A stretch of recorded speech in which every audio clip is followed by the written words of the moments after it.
So now let's see how we can work around with pivot table.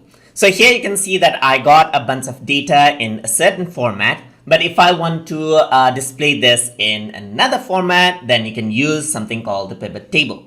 So to do that, you can go around and select this out right here, and then you can go around and click on data right here. And then in data, you can see pivot table is an option. And once I click on pivot table, what happens is that it asks me whether I want to insert this in a new seat or an existing seat. So I'm just going to go around and select this in like a new seat right here and click on create. And this is what I have. So once I do that, you can see that I can work around with rows, columns, values, and filters. So I'm going to add in a row. Let's say, for example, I want to add names as rows right here. So there you go, name, and there you go, there's the row for that one.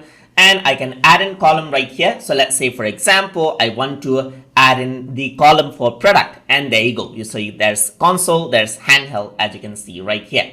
You can go around with the values right here as well, and then go around with product right here, and there you go. The values has been added in just like this. And you can add in filters over here as well. Let's say, for example, I just want to filter out with discount right here let's say I don't want to display something with 90% or 70%, press OK, and the values adjust accordingly with it, just like that. You can go around over here onto the rows as well, and you can add in price onto it, and there you go, the price has been added over here as well. And now you can see that the table that we generated here is completely different from the table that we see over here on the left side. You can see that this is what I have right here. Everything is changed out. So you got the product right here, you got the handheld, total, and so forth.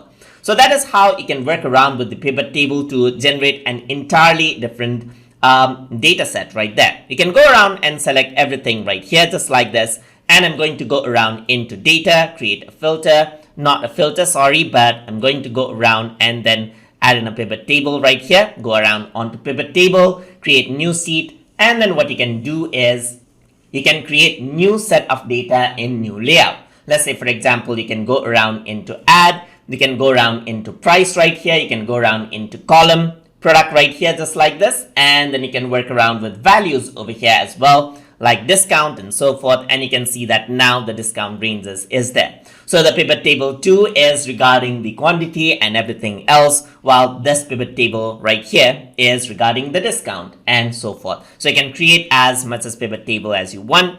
If you want to create pivot table on the same sheet over here, you can do that as well. So you can go around into data, and then you can go around into pivot table and click on existing sheet right here, just like this, and select the location of the sheet right here, click on create, and the pivot table is created over there. And you can go around with different things like names right here, and then you can go around with the values right here, like product, just like this, and you can go around over here onto discount, and you can see that this is how it actually looks like.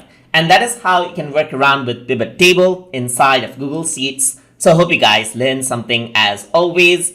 And as always, please like, comment, share, and subscribe.